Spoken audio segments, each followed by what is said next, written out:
At 2 a.m., Lena typed 2 words into her phone. I'm scared. And sent it to the man she had sworn never to contact again.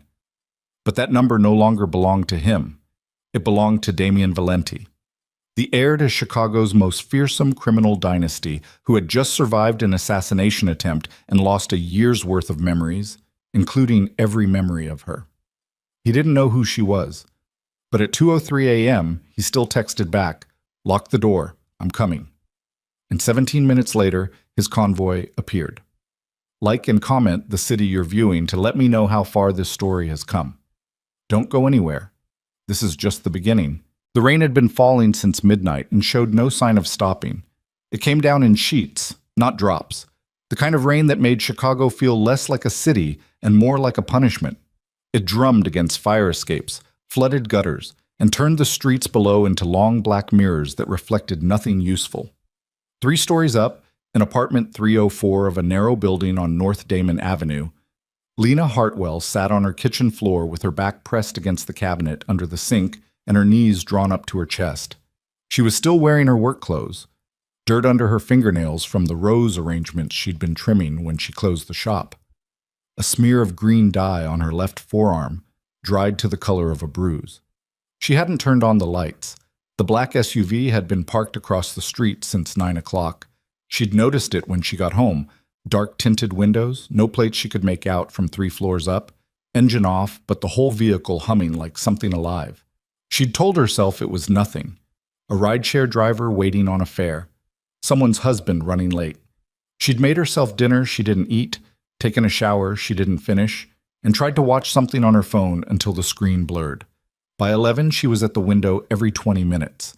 By midnight, she'd stopped pretending she wasn't watching it. The SUV hadn't moved. Lena pressed the back of her head against the cabinet and focused on her breathing. In through the nose, out through the mouth. The technique her therapist had given her last spring, back when she was still seeing a therapist, back when she still had the kind of life that came with regular appointments and the assumption of a future. That felt like someone else's life now, someone younger, someone who hadn't spent the last 4 months learning how to be alone in a way that didn't feel like drowning. Her phone was in her hand. She looked at it. She looked away. She looked at it again. The contact name she'd buried under 6 layers of a folder system she'd built specifically to make it harder to reach. Not deleted, because deleting felt too permanent, and she hated herself for that, was 3 taps away. Marcus. That was the name she'd saved it under because she couldn't bear to see the real name every time she scrolled past it. Marcus. A lie she told herself so she could keep the number without admitting she was keeping it. She shouldn't text it. She knew she shouldn't text it. Every version of herself that still had any dignity was screaming at her not to text it. She texted it. I'm scared. 2 words, sent at 2 a.m. She stared at them and felt something hot climb up her throat. Shame, maybe, or something worse than shame. The kind of feeling that came with knowing you'd done something you couldn't undo, and the only thing left to do was wait and see how bad it was going to be. She waited. Across town, on the 42nd floor of a glass tower that overlooked the river, a phone buzzed once on a marble kitchen counter. Damien Valenti was awake because he was always awake at this hour. Sleep had become unreliable since the shooting, since the surgeons had explained what the bullet had done to the tissue around his hippocampus. In language he'd made them repeat 3 times because the first 2 times he'd been too busy trying not to put his fist through the hospital window. He'd lost a year. Not scattered moments, not blurry edges. A full year, clean as a surgical cut, beginning 14 months ago and ending the night his convoy was ambushed on the lower level of the Michigan Avenue Bridge. He picked up the phone. Unknown contact, a number he didn't recognize. I'm scared. 2 words from a stranger at 2 in the morning. He should have put it down. Any rational man would have put it down. His head of security, Marcus Thorne, the actual Marcus, the one built like industrial refrigeration equipment and twice as cold, would have told him it was bait or a wrong number and gone back to whatever Marcus did between the hours of midnight and 6. Damien almost did put it down. Instead, he stood at his floor-to-ceiling window and looked out at the rain and felt something move in him that he couldn't name. Not a memory. Nothing so clean. More like the ghost of a habit, the muscle memory echo of having done this before, of having been the person who answered when this particular category of message arrived. He didn't think about it. He typed, "Lock the doors. I'm coming." He was already moving toward the wardrobe before he'd sent it. Lena heard the convoy before she saw it. 3 vehicles moving fast and professional down North Damon, headlights cutting through the rain. They stopped in front of her building in a configuration that suggested they'd been trained for this. The lead vehicle slightly angled to block the street, the rear one covering the alley entrance, the middle one directly at the curb. She was at the window before she knew she'd stood up. 4 men got out first, then a 5th, taller than she expected. That was her first thought, which was absurd given everything, but it was the first thought anyway. She'd seen photographs. Everyone in her circle of acquaintances had learned over the course of one difficult year to recognize the Valenti face in news photos and business section bylines and the kind of casual citywide notoriety that came from being the heir to something enormous and violent. But photographs hadn't communicated the way he moved, which was with the particular stillness of someone who had learned that the world rearranged itself around him and had stopped being surprised by it. He looked up. In the rain, 3 floors up, she probably shouldn't have been visible. But he looked directly at her window anyway, and for a moment the 2 of them were suspended in the strange amber of streetlight and downpour before he turned toward her building entrance. She met him in the lobby. The man who stepped through her front door was soaking wet across the shoulders, and he looked at her like she was someone he was trying to solve. Not unkind, not cold exactly, but searching. The way you looked at something you recognized without being able to place it. "You texted this number," he said. His voice was lower than she'd expected, measured. Yes." She stopped, swallowed. "It was a mistake. I was trying to reach someone else. The number changed and I didn't know." "Who were you trying to reach?" She should have said it doesn't matter and sent him away. The smart version of tonight, the version she was already composing in her head for the retelling she would never actually give anyone, ended here. "Wrong number. Sorry for the trouble. Thank you for coming." "Someone I used to know," she said instead. Damien studied her face. He did it openly, with the kind of directness that would have been rude in any other context, and in this one just felt inevitable. "The SUV across the street," he said. "How long?" "Since 9. "Did it follow you home, or was it already there?" She blinked. I don't know. I didn't notice it until I got here." He said something quiet to one of his men without looking away from her. The man peeled off toward the entrance. Damien looked at the stairs. "You're on 3? How did you—" She stopped. "Yes." "Let's go up." Her apartment was exactly the size of her life. Small, functional, full of flowers. Not in a decorative sense, in an occupational overflow sense, the way a mechanic's apartment smelled like oil or a baker's smelled like yeast. Cut stems in mason jars on the windowsill. Ribbons coiled on the breakfast bar. A mood board of color samples pinned above the second-hand table she used as a desk. Photographs of arrangements she'd built, printed small and tacked up in a grid that took up most of one wall. Damien stood in the center of it and looked around with the expression of someone being shown a room they had dreamed about and couldn't remember dreaming. "You do this for work," he said. "Floral design. I have a shop on Milwaukee." She crossed her arms. "You didn't have to come. It was a wrong number." "You said you were scared." "People say a lot of things at 2 in the morning." He turned and looked at her again with that same unsettling directness. "Are you?" She held it for a moment. "Yes."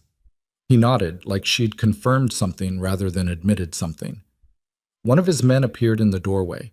She hadn't even heard him go up, and said something about the SUV's plates being removed and the vehicle registration running to a shell company with 3 layers of incorporations before it disappeared. The name meant nothing to her. It clearly meant something to Damien, because something in his jaw changed. "Take Chen and do a building perimeter," he said. "I want eyes on every exit." The man left. Lena watched this and felt the absurdity of the situation press in from all sides. There was a man she didn't know standing in her apartment at 2 in the morning coordinating what appeared to be a small tactical operation, and she had called him here by accident, and she could not make herself tell him to leave. "You don't know me," she said. "No. But you came anyway." He was quiet for a moment. He'd moved to the window and was looking down at the street, at the space where the SUV had been. His profile was sharp in the low light. There was a scar she couldn't see so much as sense, somewhere in the architecture of the left side of his face, a shadow that didn't match the rest. "I came because you said you were scared," he said. That was enough. She didn't know what to do with that, so she didn't do anything with it. He stayed until 4. His men ran the perimeter twice, came back with nothing useful, and set up in the lobby and in a vehicle down the block. Damien sat at her kitchen table with a glass of water he barely touched, and asked her questions in the quiet, methodical way of someone who had been trained to extract information without ever seeming like that was what he was doing. Where she worked, how long she'd been at this address, whether she'd noticed anything unusual in the days before tonight, whether she had family nearby, an ex who might have reason. She answered most of it. She skirted the last question. "The person you were trying to reach," he said, when she'd gone quiet for a beat too long. "The one whose number changed. He's not a threat. Not a threat to you or not capable of something like this?" She thought about it honestly. "Both." Damien seemed to accept that. He turned his water glass a quarter turn on the table. Once, twice, a habit she recognized without being able to say why. "You're not going to tell me his name," he said. "No." "All right." She looked at him. "Doesn't that bother you?" He considered it with the seriousness she was already starting to identify as characteristic. "I'm bothered by the fact that someone has been sitting outside your building for 5 hours. The name is secondary." Sometime around 3:30, Lena made coffee because she couldn't sleep anyway, and the silence had started to take on weight. She filled 2 mugs and set one in front of him without asking. He added nothing to it, drank it black. She stared at that. The coffee mug in her own hands felt suddenly very fragile. "What?" he said, watching her watch him. "Nothing." She took a sip. "You just... nothing." She'd made the coffee the same way she always made it when she wasn't the only one drinking it, without thinking about it. 2 mugs. One with the cream and 2 sugars she needed to tolerate the acid. One black. She hadn't thought about it. She'd just done it. She didn't say any of this. Trust. He left at 4:15, leaving a man in the lobby and a phone number written on a paper napkin from her counter. Not a business card, not a contact shared digitally, a number handwritten in ink with the instruction to call it if anything changed.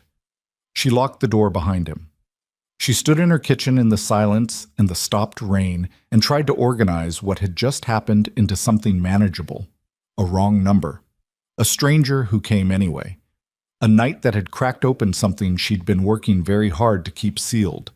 She told herself it was the adrenaline, the fear chemicals washing out of her system and leaving her raw. She told herself the strange pulling sensation in her chest was exhaustion and relief, and nothing more meaningful than the biochemistry of a very bad night resolving itself. She looked at the paper napkin on her counter. She looked at the photograph grid on the wall. One image near the bottom corner, a centerpiece she'd made for a private event, large white peonies and dark foliage, photographed in low, warm light. She'd kept it because she was proud of the composition. She'd told herself that was why. She hadn't let herself think about the table it had sat on, or the room it had been in, or the man who had found her afterward in the kitchen of that venue and looked at it for a long time without saying anything, and then looked at her and said, "You made that." With a kind of quiet wonder she had never been able to get out of her head. She turned away from the photograph, tried to sleep. At 7 a.m., she got a text from the number on the napkin. Not Damien's voice. The cadence was different, formal. One of his people. Vehicle returned 5:45 a.m. 2 occupants, did not exit. Left at 6:12. "We have the plates, mister." "Valenti requests you do not go to your shop alone today." She read it 3 times. Then she typed, "I open at 9. The reply was immediate. "Then we'll be there at 8:30. She put down the phone and pressed her palms flat against the counter and stared at the stain in the grout she'd been meaning to clean for 6 months. Somewhere in the city, a man who didn't know her name 48 hours ago had just rearranged his morning around her safety. She didn't understand it, but she was already thinking about what she'd say to him when she saw him again, and that was its own kind of problem. The particular problem of realizing that the wall you'd spent 4 months building had developed, overnight, a door.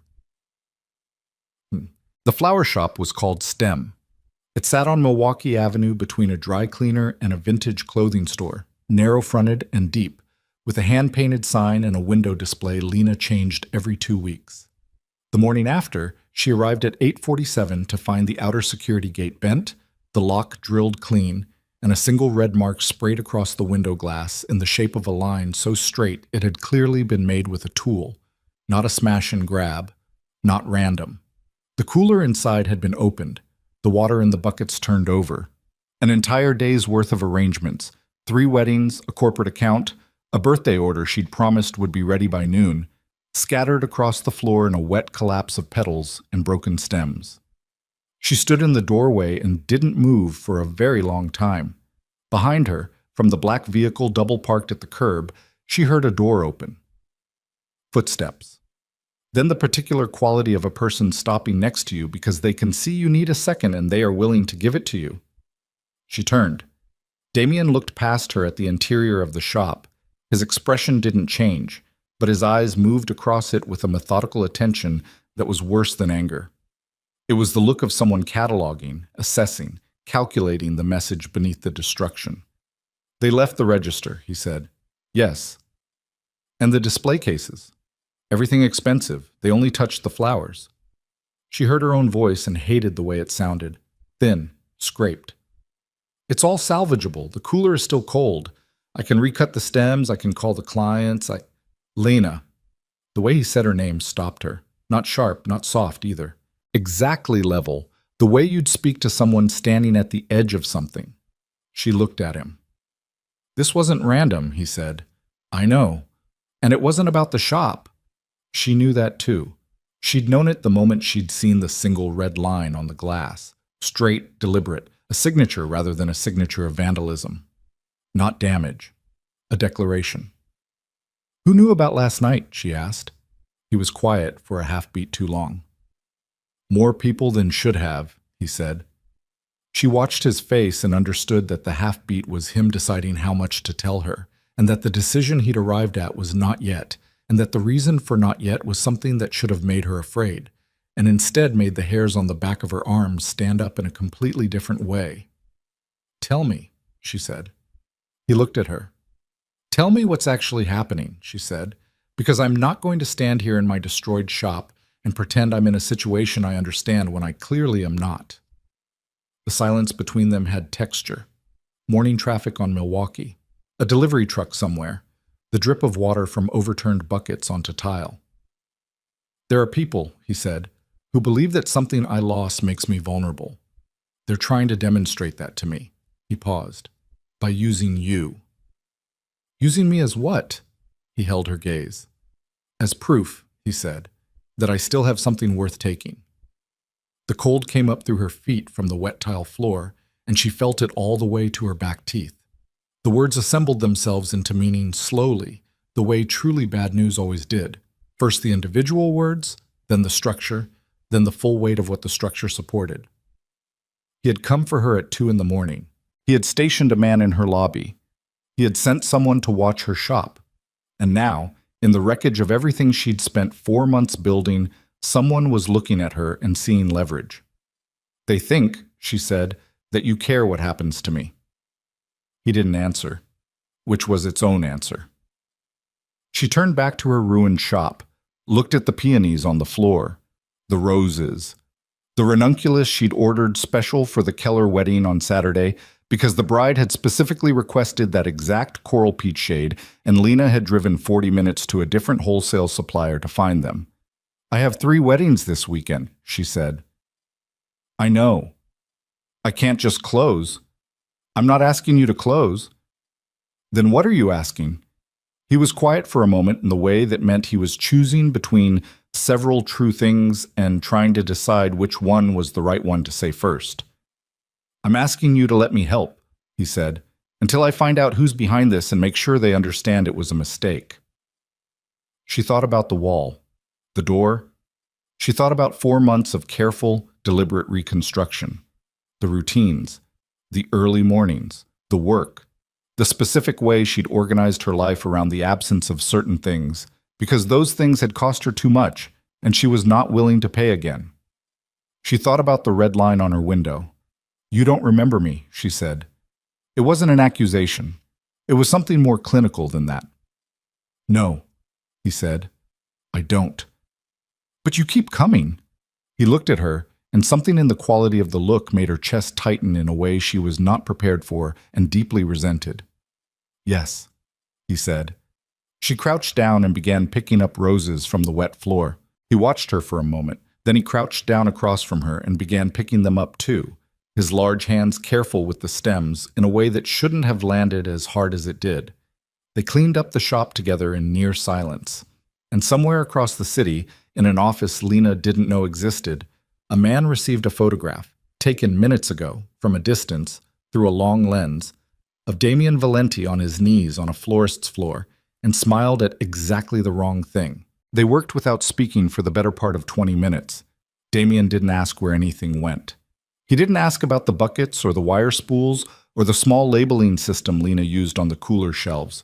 White tape, black marker, each arrangement tagged with the client name, the delivery date, the color palette. He just watched her for 30 seconds when they got to the cooler and then did what needed doing, moving the salvageable arrangements to the back shelves and stacking the ruined ones near the door for disposal. He was methodical about it. No wasted motion. She noticed that about him, the efficiency, the absence of performance. Most men, in her experience, helped in a way that was partly about helping and partly about being seen helping. They looked at you while they did things, checking for acknowledgement. Damien looked at the work. By 9 o'clock, STEM was functional, not pristine. The floor still smelled like standing water and crushed greenery, and the particular flat grief of destroyed arrangements, and the window still had the red line across it that she'd tried to wipe off, and couldn't entirely. But the cooler was organized, the buckets were upright, and 3 of the 5 weekend orders had been reconstructed from what had survived. The Keller wedding coral ranunculus were gone. She'd have to make a call she was not looking forward to, but the rest could be salvaged with an hour of recutting and some honest conversations about substitution. Damien stood near the door and watched her make the first of those calls. She didn't ask him to leave. He didn't offer to. She was somewhere in the middle of explaining to a woman named Patricia Osai why her birthday arrangement was going to be dahlias instead of garden roses when she caught Damien's expression and stopped listening to Patricia for a second. He was looking at a spot on the back wall, a shelf she used for reference material, mostly tear sheets and color samples, but also a single-frame print she'd put up 8 months ago and kept because she liked the composition.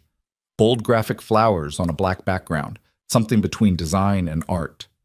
He was looking at it the way you looked at a word you recognized but couldn't quite read. "Miss Hartwell, are you still there?" "Yes. I'm so sorry, Patricia. Dahlias, same color family, same scale. I'll take 20% off the total. I promise you it'll be beautiful." Patricia decided it was acceptable. Lena hung up and didn't say anything about the look on his face. He didn't ask about the print, but he turned away from it slowly, like pulling his attention loose from something sticky. Marcus Thorne arrived at 10:15 with the kind of energy that made the front room of a small flower shop feel approximately half its actual size. He was 6'4" and constructed like someone had taken the concept of immovability and decided to make it biographical. He looked at Lena the way he looked at everything that wasn't a verified threat, not hostile, just categorically unimportant, and addressed Damien in a low voice that was still loud enough for her to hear every word. "We need to talk. Outside." "Talk here," Damien said. Thorne's jaw shifted. "Here. She's the target. She should know what we know." Another jaw shift. Thorne looked at Lena again, brief and assessing, then back at Damien. Something moved between them that Lena couldn't read. An old argument conducted in the shorthand of men who'd been in rooms together when things went badly wrong. "The plates track to a shell under Renner Group," Thorne said. Damien's stillness changed quality. She couldn't have described exactly how. It wasn't visible in any specific feature, more like the air around him changed pressure. "Renner," he said, 3 layers deep. "But it's them." "You're sure?" "I'm sure. Lena looked between them. Who's Renner? Neither of them answered immediately, and in that pause she felt the particular texture of being managed. The split second where two people decided together, without words, how much to give her. A faction, Damien said, inside the larger organization, young, aggressive. They've been positioning for 18 months. Positioning for what? For the moment they decided I was weakened enough to move against. She processed that. And am you? Weakened enough? Thorne made a small sound, not quite a laugh, the sound of a man who found something darkly funny and knew better than to let it out fully. Damien looked at her. They think so. That's what matters to them. Because of the memory. Because of the memory, he confirmed. They thought it would strip me of certain attachments, certain reasons not to make decisions purely on the basis of strategic advantage. He paused. They were partially right. Partially. He didn't elaborate. She didn't push it. The thing she was beginning to understand about Damien Valenti was that when he stopped talking, it wasn't because he'd run out of words. It was because he'd said the thing and he was now waiting to see what you'd do with it. Thorne had his phone out and was looking at it with an expression that meant nothing good. There's more, he said. Say it. They've been watching her for 3 weeks. He glanced at Lena, brief and not unkind. Before the text. Before any of this. The cold came back. She felt it in her hands this time. 3 weeks, she said. We found a secondary device on the exterior of this building. Small, weatherproof. It was put there 22 days ago. Thorne looked at Damien. They knew about the number before she texted it. The silence in the shop was complete for a moment. No traffic noise, no refrigerator hum, nothing. They knew the number changed to mine, Damien said, and they knew she had it. Lena set down the wire cutters she'd been holding without realizing it. Set them down carefully, like setting down something breakable. They wanted me to text you. Thorne said nothing. Damien said, It's one possibility. It's not a possibility. It's what happened. She heard her own voice, and it was steadier than she felt. They surveilled me for 3 weeks. They waited. They made sure I was scared enough to reach out. They knew I had that number. She stopped. How did they know I had that number? The question landed in the room like a stone into still water. She watched Thorne and Damien exchange something in the space between their faces. Not a look exactly, more like a rapid, wordless accounting of how many ways this conversation could go and which of them led to exits. That, Damien said carefully, is the right question. Then answer it. I don't have the answer yet. But you have a guess. He looked at her for a long moment. Someone inside my organization preserved the contact, after the memory loss. Someone who knew about you, about who you were to me before, and kept the number attached to my device under a name that wouldn't trigger recognition. She let that assemble. Someone inside your people wanted me to be able to reach you, or wanted Renner to be able to use the fact that you could. Those aren't the same thing. No, he said, they're not. She sent Thorne out at 11:30 because she had a client coming in for a consultation and she was not going to cancel it. Damien stayed. He sat at the small table near the window she used for client meetings and was quiet while she talked a recently engaged woman named Jess through centerpiece options for a November wedding, and he was so completely, naturally still that Jess didn't seem to find his presence alarming, which Lena found both useful and unsettling. After Jess left, she sat across from him and looked at her hands. You know things about me, she said. Don't you? Fragments. He was quiet. Not memories, she said. Just impressions, habits, things your body knows. Some, he said. Like how I take my coffee. He looked at her. You knew, she said. This morning when I made it, you didn't ask, you took it black, and I made yours black without thinking about it, which means I knew you took it black, which means... She stopped. What else? He turned his water glass on the table. Once. Twice. I know that I was careful around you, he said. Whatever that means. I know that I was different when you were involved. He paused, visibly working through something. I found footage from 14 months ago. A security feed from an event. I'm in it. Another pause. I'm smiling. She said nothing.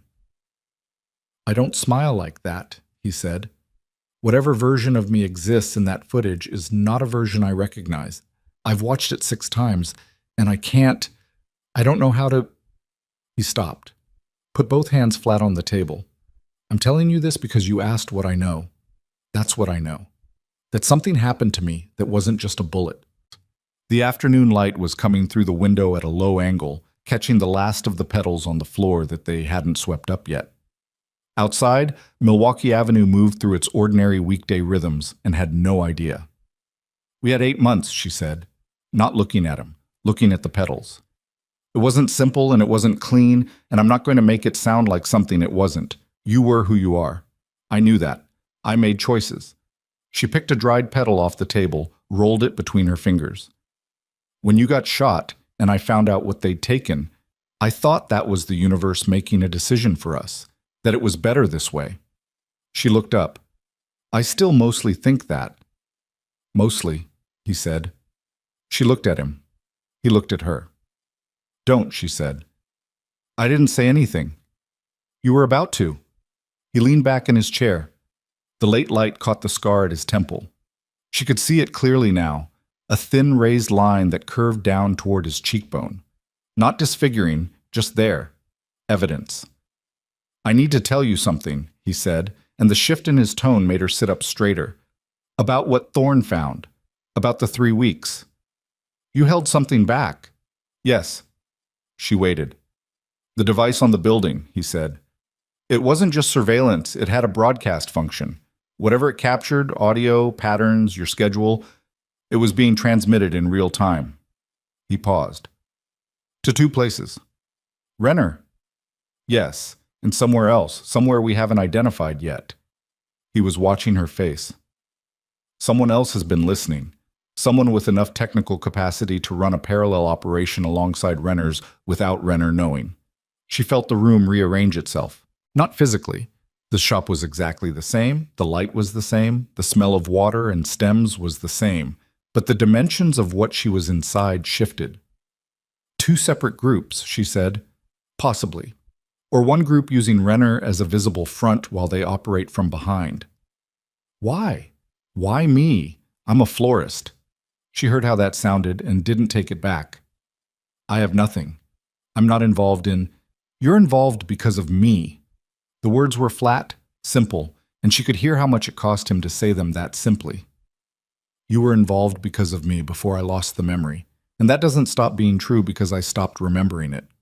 Whatever I was protecting you from a year ago, it found you anyway. She was quiet for a moment. I want to know, she said. Everything. What you were protecting me from. Some of it I don't remember. The parts you do. He was quiet.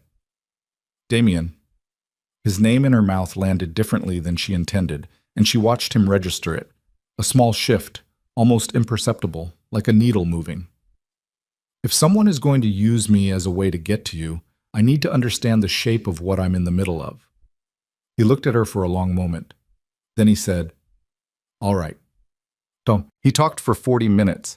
She listened without interrupting, which took more discipline than she'd expected, because what he told her was the kind of thing that wanted to be interrupted, wanted to be questioned and pushed back against and broken down into pieces small enough to hold. He told her about the Valenti organization in terms she'd heard rumors of but never had direct access to, the scope, the structure, the geography. He told her about the Renner faction, which had formed in the 18 months before his shooting and had been consolidating influence while he was recovering. Men in their 30s and 40s, aggressive, unromantic about the old codes, who'd looked at the vacancy in his leadership during the recovery period and decided to start building toward something. He told her, and this was the part she had to work hardest to hold still for, that they had identified her as his specific vulnerability not because of anything she'd done or any involvement she'd had, but because someone had told them about her, someone who knew what she'd meant, someone who'd been close enough to know. There's a leak, she said. Yes. Inside your inner circle. Yes. Do you know who? He said nothing. She looked at his face, looked at the control it was costing him to look back at her. You have a guess, she said. I have a list, he said. 3 names. I don't have confirmation. But you're sitting here instead of dealing with that because you're here. I'm here because the list can wait an hour, and you can't. She looked at him for a long time. The afternoon was draining out of the light, the shop going gold and then gray as the clouds moved. She could hear her own breathing. She hated that she could hear her own breathing. What happens now? She said. Practically. I want you to leave this apartment. No. Lena. No. She straightened. This is my shop, my apartment. I have spent 4 months rebuilding something, and I am not going to be driven out of it by people who want to use me as a chess piece. He looked at her with something that might have been frustration and might have been something else. They'll come back, he said. I know. The building isn't defensible. You have 1 exit on the north side and the fire escape is exposed. I know. If I put men here, it draws attention. It confirms to Renner that you're relevant, which makes you more of a target, not less. I know. She met his eyes. So what's the alternative? I disappear? I close the shop? She stopped. What exactly are you suggesting? He held her gaze. My building, he said, has 42 floors and a security team of 11 and 3 separate protocols for exactly this kind of situation. The air went out of the room. No, she said. It's the safest. I said no. She stood up, chair scraping against tile. I am not going to move into the home of a man I don't know because some people I've never met have decided I'm useful to them. I will not be... She stopped, restarted. I am not property. I am not a thing to be moved from one location to another because it's strategically convenient. That's not what I'm asking. It's what you said. I said it poorly. He hadn't moved. His voice was exactly level. I'm not asking you to be anywhere you don't want to be. I'm asking you to be somewhere safe. Those are different requests. She looked at him. He looked back. I have a guest floor, he said. Separate entrance. Your own space. You could leave whenever you wanted. I'm not... He stopped, and something shifted in his face that she hadn't seen before, a crack in the careful control. I'm not trying to take something from you. I'm aware that's been done before. I'm aware of the shape of what I'm asking, and I understand why you're saying no. I'm asking anyway because... He stopped. Because what? She said. He looked down at the table, at his hands. Because I watched footage of myself this morning, he said. Old footage, from a dinner. You're in it. He stopped again. Whatever I was before the shooting, I was careful with you. I can see it in the footage. The way He shook his head. I don't remember it. But I can see what it was. And I'm not able to not take that seriously. The silence had a different texture now. She sat back down. She didn't say yes, but she stopped saying no. At 4:50 in the afternoon, Thorne called. Damien answered it, listened, said 3 words. How long ago? And then said nothing else for a long time, and she watched his face do the thing she'd come to recognize as bad news arriving, the slight deadening around the eyes that was a man controlling his immediate reaction before he could act on it. He hung up. What? She said. One of the 3 names on my list, he said, just transferred a significant sum from a discretionary account to an untraceable offshore route. She understood the implications in stages. They know you're looking, yes, which means they're about to run, which means they're about to do something first. He was already standing, already reaching for his jacket. I need to go. Then go. He stopped, looked at her. Thorne will stay, he said. I don't need... Lena. Just her name, just the level voice. But something in it had changed from this morning. Something had gone tighter, more urgent, a frequency she could feel in her teeth. Please. She looked at the man standing in her flower shop in the late gray light, with the scar at his temple, and his dead steady hands, and the specific controlled expression of someone managing an enormous amount of weight with great care. She thought about the footage he'd described, about a version of him smiling in a way that nobody else had ever seen. She thought about the door. "All right," she said. He nodded, moved toward the exit. At the door he paused, and she thought he was going to say something, and he didn't. He just stood there for a half second with his back to her, and she could see something working through him. Not sentiment, not drama, just the particular human response to leaving a room you were not certain you would be able to return to in the same configuration. Then he pushed through the door and was gone. Lena stood in the empty shop and listened to his vehicle leave. Thorne appeared from somewhere and stationed himself near the front without being asked. She looked at him. "He'll find whoever it is," she said. Not a question. "Yes," Thorne said. "And then what?" Thorne looked at her with those flat, assessing eyes that saw everything and volunteered nothing. "That depends," he said, "on who it is." She almost asked what he meant by that. She almost pushed it. But she looked at Thorne's face and saw something there she didn't expect. Not coldness, exactly, but the particular gravity of a man who already knew the answer to the question she was about to ask and didn't want to be the one to give it to her. She turned back to her flowers. At 6:17, her phone buzzed. Not Damien's number, not Thorne's. An unknown caller, no contact name, a Chicago area code she didn't recognize. She answered it. There was a pause. Then a voice. Male, even, measured, the specific flatness of someone who'd practiced whatever they were about to say. "Miss Hartwell," it said, "I think it's time we had a conversation without Mr. Valenti in the room." She stood very still. "He's going to tell you he's protecting you," the voice said. "He's going to make you feel like coming closer to him is the safest thing you can do." Another pause. "I want you to consider the alternative possibility, that every step you've taken toward him in the last 18 hours has been exactly what certain people wanted, that you are not being protected." The voice paused one final time.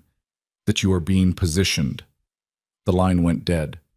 Lena lowered the phone. Across the shop, Thorne was watching her with the expression of a man who had just seen something he needed to report and was already deciding how to word. He crossed the shop in 4 strides and had his hand out before Lena fully understood what he wanted.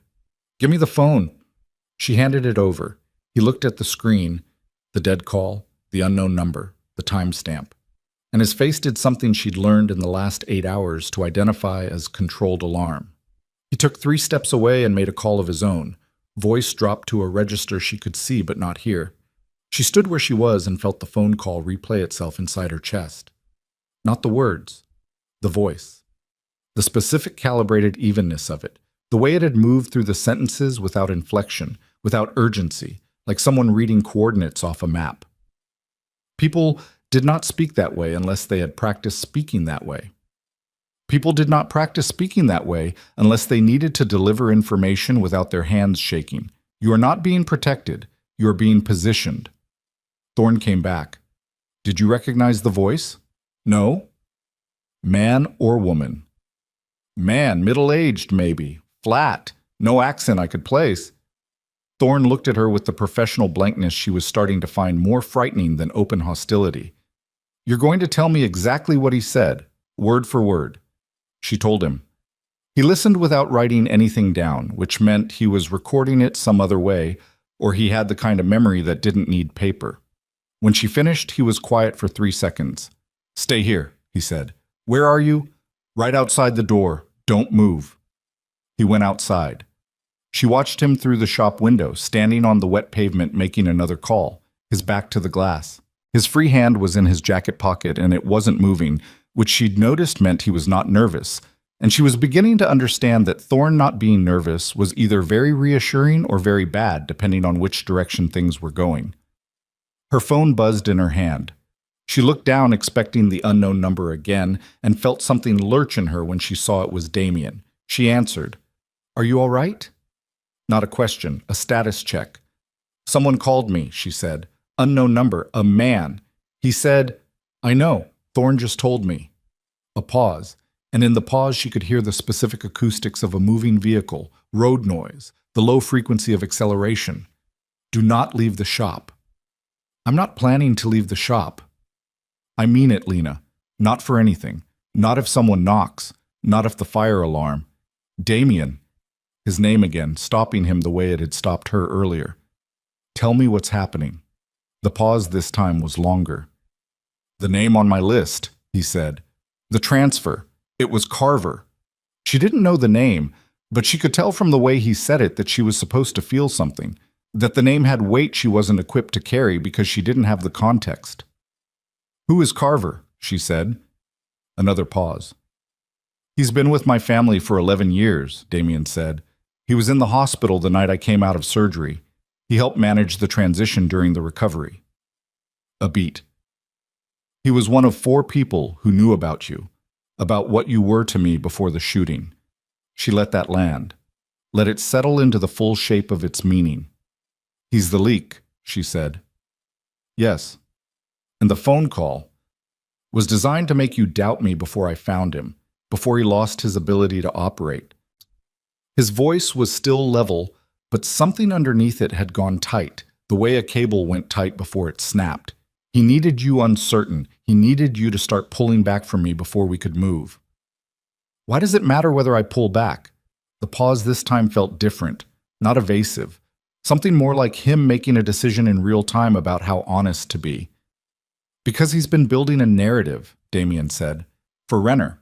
For anyone who'd listen. That I'm compromised. That I'm making decisions based on... He stopped. That I'm not fit. Based on me, she said. Yes. She stood in the gray-lit shop with petals still on the floor and Thorne's silhouette dark through the window glass, and felt the architecture of the last 24 hours reconfigure itself around the new information. Every piece she'd been handed was real. She didn't doubt that, but the frame around the pieces had been built by someone who wanted a specific picture to emerge. Find him, she said. That's where I'm going. Be careful. Another pause, shorter. Lock the door, he said. Thorne has a key. He hung up. Thorne came back inside at 7:10 with the information that the unknown number had been spoofed through 3 separate relay points and traced back to a burner purchased with cash at a convenience store in Bridgeport 6 days ago. Cold lead. Someone who knew what they were doing. He told her this without apology, like a weather report. She told him she needed to close the shop, and he stood in the front while she worked through the closing routine. Cooler temperature check, water levels, the surface cleaning she did every night whether she felt like it or not, because discipline was the only management system she trusted anymore. She moved through it with the focused automatism of someone whose hands knew what to do, even when her head was running a different program entirely. At 7:45, her phone rang again. Unknown number. She looked at Thorne. He nodded once. She answered it. The same voice, same flat register. No preamble. He found Carver, the voice said. I thought you should know what happens next. She said nothing. She'd learned in the last half hour that her silence made the voice uncomfortable in a way her words didn't. Carver will tell him that the secondary surveillance device, the one that wasn't Renner's, belongs to a man named Pollard. Elliot Pollard. Damien will recognize that name. What he won't tell you is what Pollard represents. A pause. Ask him about Pollard. Ask him what Pollard wanted from you specifically, not from him. From you. The voice softened, which was somehow worse than its flatness. The answer is going to change how you understand the last 8 months of your life. The line went dead. Lena set the phone down on the counter with great care. Thorne was watching her. She looked at him and said, Who is Elliot Pollard? Something happened in Thorne's face. Small, controlled, but she'd gotten good at reading the small things. Where did you hear that name? He said. The call. He looked at his phone, looked back at her. Thorne, she said. Who is Elliot Pollard? That's something you need to ask Damien. I'm asking you. And I'm telling you to ask Damien. Not unkind. The specific gentleness of someone redirecting you away from something sharp. She understood then. Not the facts, not yet, but the shape of the facts. The outline of a thing too large to have been accidental.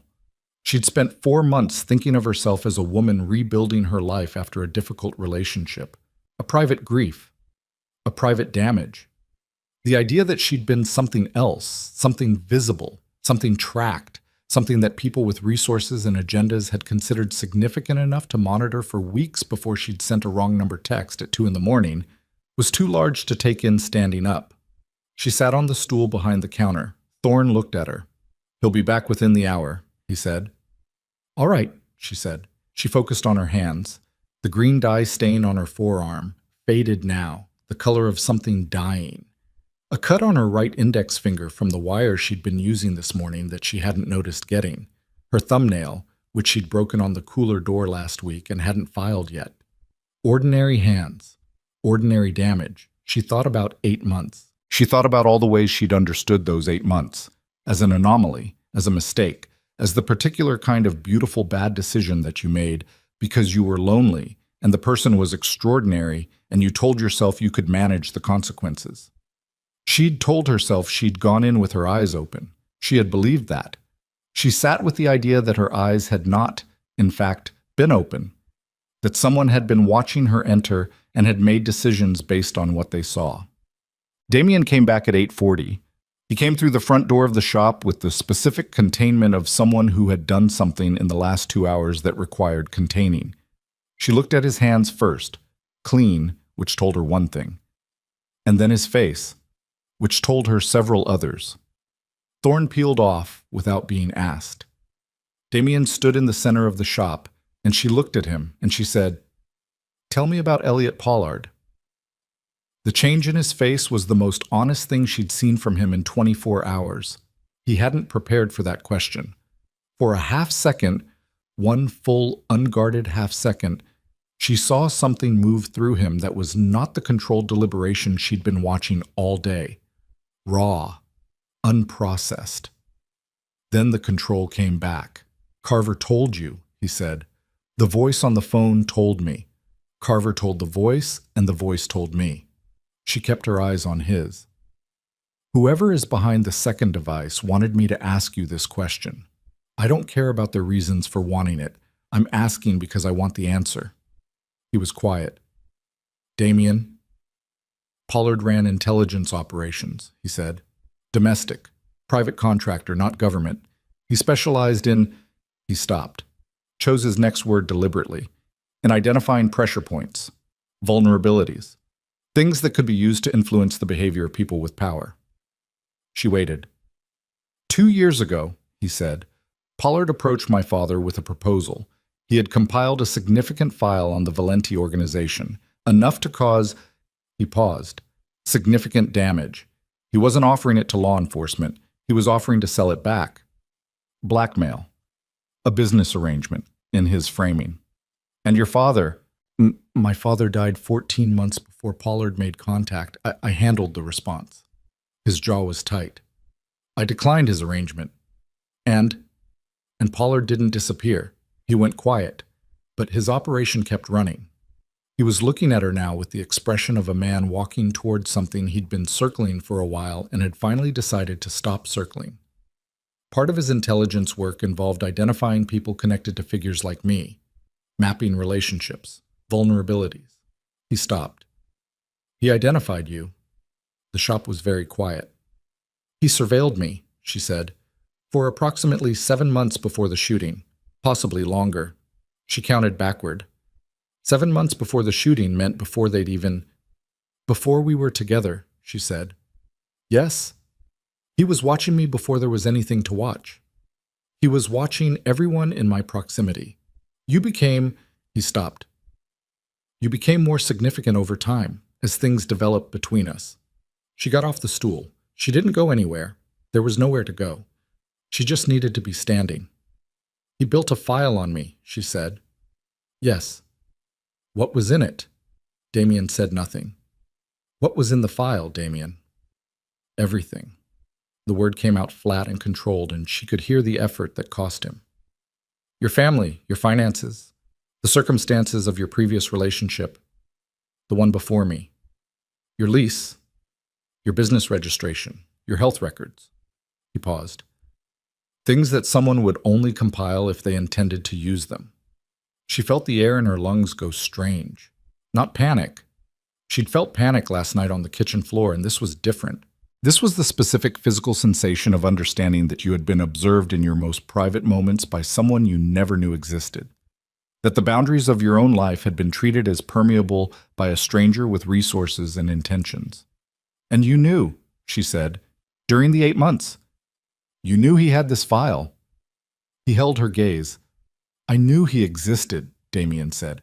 I didn't know the scope. I had my people working on it. I was trying to... He stopped. I was trying to resolve it before it became something you needed to know about.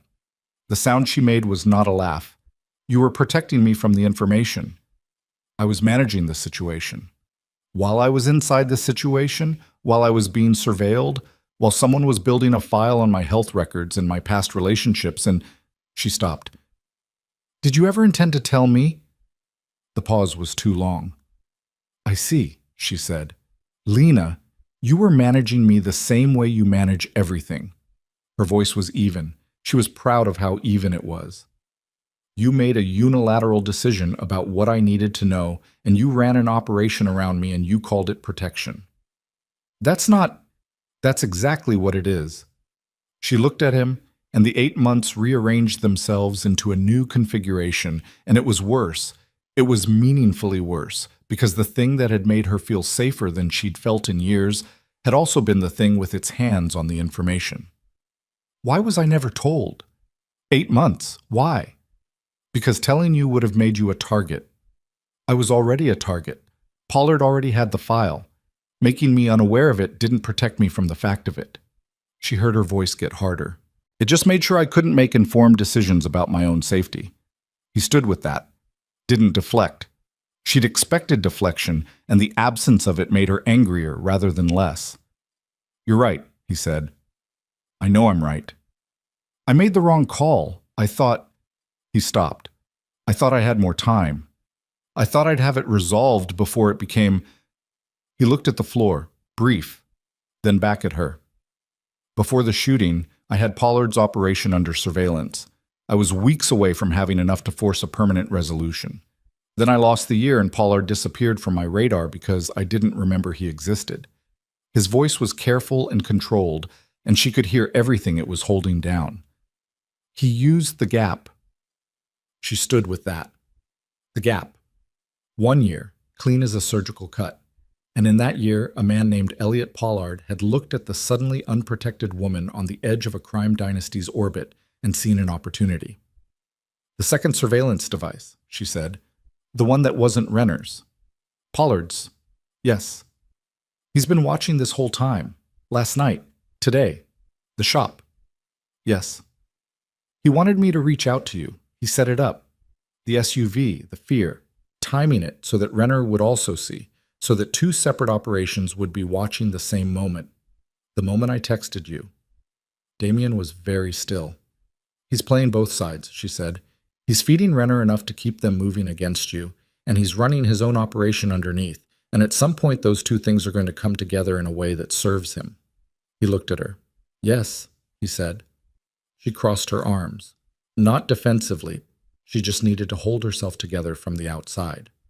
Carver, she said. Carver was working for Pollard. For the last 8 months, possibly longer. His jaw was doing the tight thing again.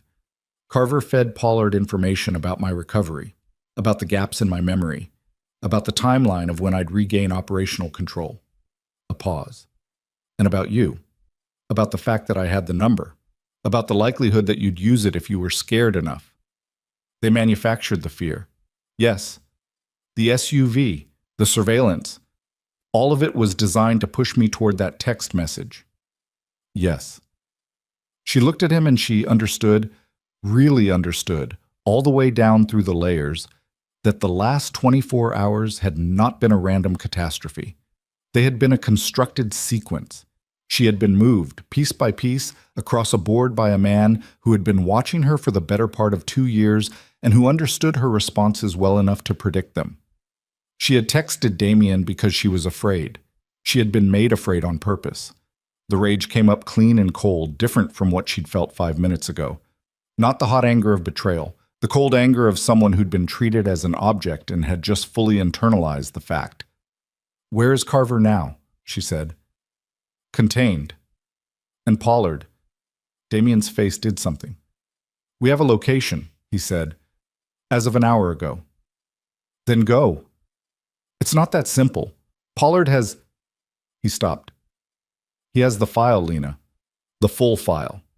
Everything he compiled on you, it's stored in a way that means if he doesn't send a regular signal, it releases automatically to parties who would use it. She felt that. He built himself a dead man's switch, she said. Yes. Using my life as the trigger. Yes.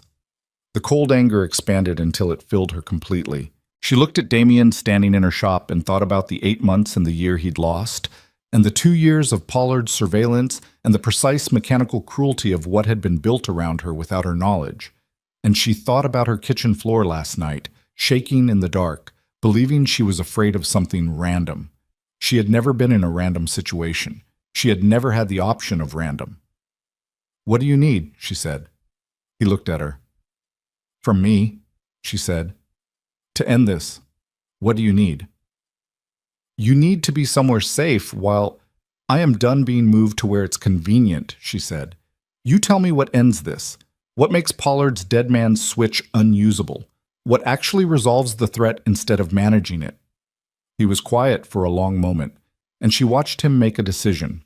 She could see it, the actual moment of it, the small thing that moved in his face when he stopped calculating and started being honest.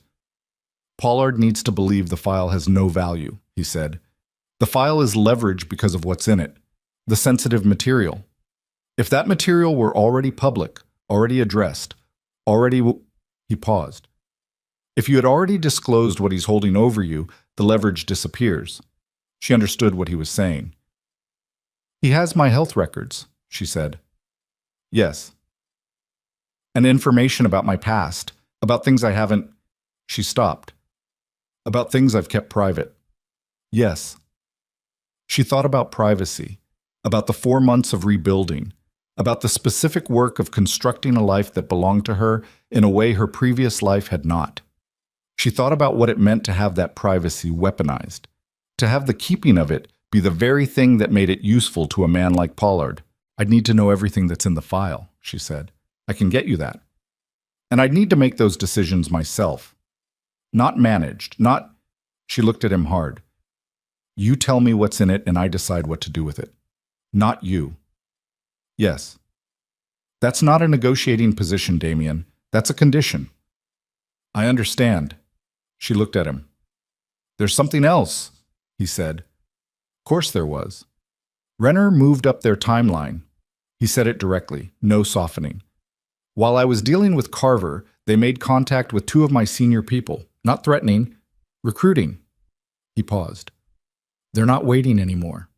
They've decided the instability is enough. They're going to make a formal play for the organization within 72 hours. And Pollard will let them. He benefits from the chaos, from me being occupied on 2 fronts. She thought about it. She thought about the geometry of it. Renner coming from one direction, Pollard running the board from underneath, and in the middle of it all, a woman in a flower shop on Milwaukee Avenue who had become, without consent or knowledge, the load-bearing wall in someone else's architecture. So 72 hours, she said. At most. She looked around the shop, at the photograph grid on the wall, at the empty cooler shelves, at the red line on the window glass she'd scrubbed and couldn't fully remove. All right, she said. He was very still. I'll go, she said. To your building. Not because it's strategic, because I want to be in the room when you figure out how to end this. She met his eyes. I want to be present for my own situation. He nodded once. And Damien. She picked up her bag, her keys, the paper napkin with the phone number she'd never thrown away. When this is over, when Pollard is gone and the file is gone and Renner has been handled, you and I are going to have a very long conversation about what informed consent looks like in the context of, she gestured generally, all of this. Yes, he said. That's also not a negotiating position. I know. She walked to the door. Outside, Thorne was visible through the glass, already moving toward the vehicle. The night had come down fully while they were inside, the street wet and lamplit, Ordinary Chicago Tuesday running its ordinary program with no idea what was happening inside the narrow storefront with the hand-painted sign. She put her hand on the door. Behind her, Damien said her name. She stopped. "The file," he said. "There's one thing in it I should have told you about before now. Not during the 8 months? Before the shooting, I mean. I had a reason I told myself for not telling you, and it was a bad reason, and I knew it was a bad reason." A pause. "When you see what it is, I want you to know I knew." She stood with her hand on the door and felt the words arrange themselves into the shape of something she already understood in her body, even without the details. The specific dread of information that confirmed what you'd half known and refused to look at. "What is it?" she said. "Pollard didn't find you because you were in my proximity," Damien said. "He found you because someone directed him to you. Someone gave him your name. Someone who knew both of us." He paused. "Someone who believed at the time that they were doing it to protect you, to give you a reason to leave before—" He stopped. "Before things became what they became." She turned around. He was looking at her with the expression of a man who had been carrying something heavy for a long time and had just set it down in front of someone else and understood that the setting down was not relief, but a different kind of weight. "Who?" she said. He told her the name, and the floor of everything she'd built in 4 months dropped out from under. She stood in the doorway and did not move for a long time. The name was still in the air between them. She could feel it like a physical thing, like something that had been thrown at her, and she hadn't yet decided whether to catch or let fall.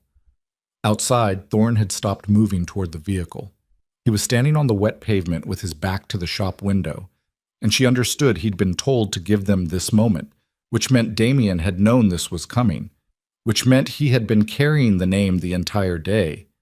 Through the coffee, through the Renner conversation, through Carver, through all of it, and had held it.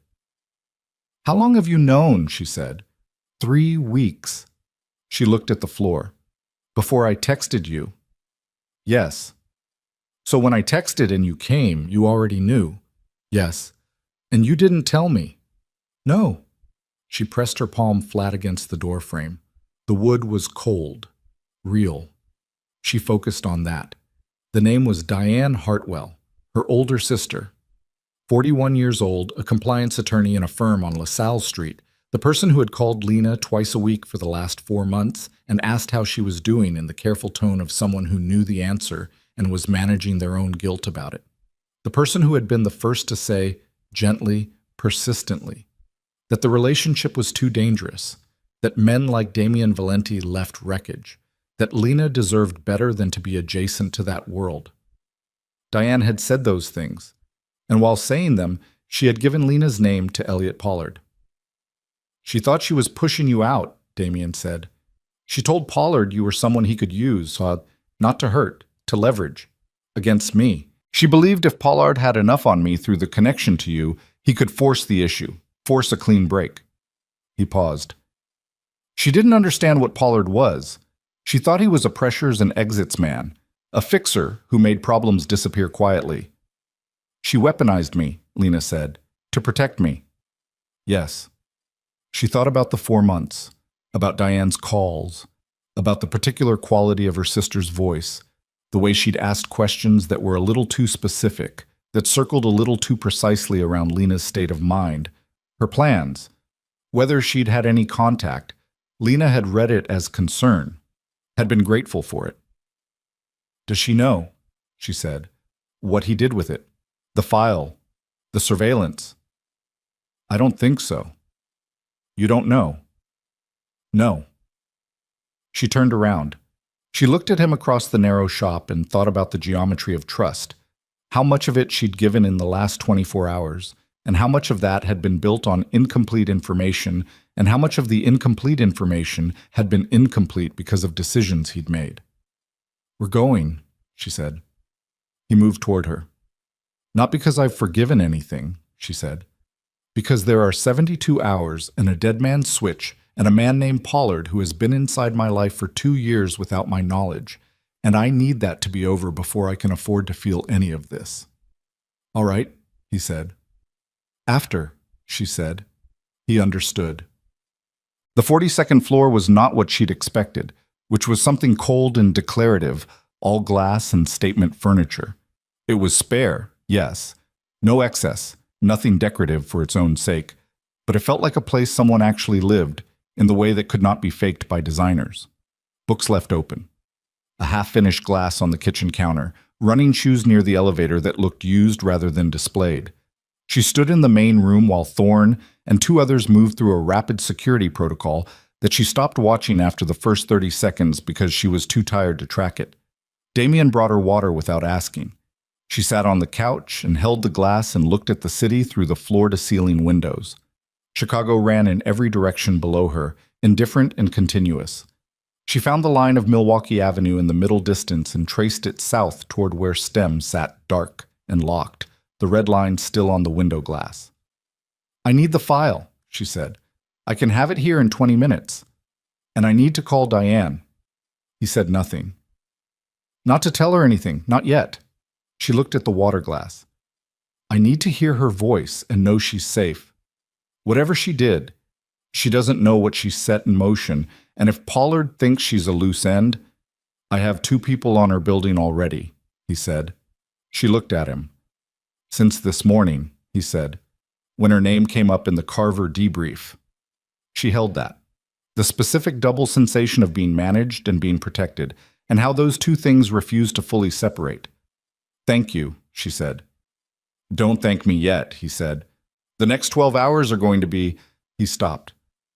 "I need you to understand what we're walking into. Pollard isn't alone. He has a team, 4 confirmed, possibly more. He has the dead man switch running on a 72-hour rotation, which means it sends its signal every 71 hours, and if the signal doesn't send, the release triggers automatically. We can't just take him. We have to get him to disable it willingly, or we need to find the transmission architecture and kill it at the source before we move on him." "How long to find the architecture?" "My technical people have been on it for 3 hours. They're close." "How close is close?" 8 to 12 hours. She thought about the math. If Renner moves in 72 hours and Pollard's switch resets every 71, they overlap, he said. "Yes, someone planned it that way." She looked at him. "Pollard is coordinating with Renner. Using them," he said, "not coordinating. He feeds them enough to keep them moving, and he watches the fallout from a safe distance. If Renner succeeds, the organization destabilizes and he picks through the wreckage. If Renner fails," he paused, "he still has the file, he still has the switch. He offers to sell the stability back. He can't lose. Not in the architecture he's built." Damien looked out at the city. "Except that the architecture requires me to be reactive, to be managing 2 threats at once. The mistake he made is the same one Carver made. They looked at the memory loss and they saw diminishment." He turned. They stopped watching closely enough.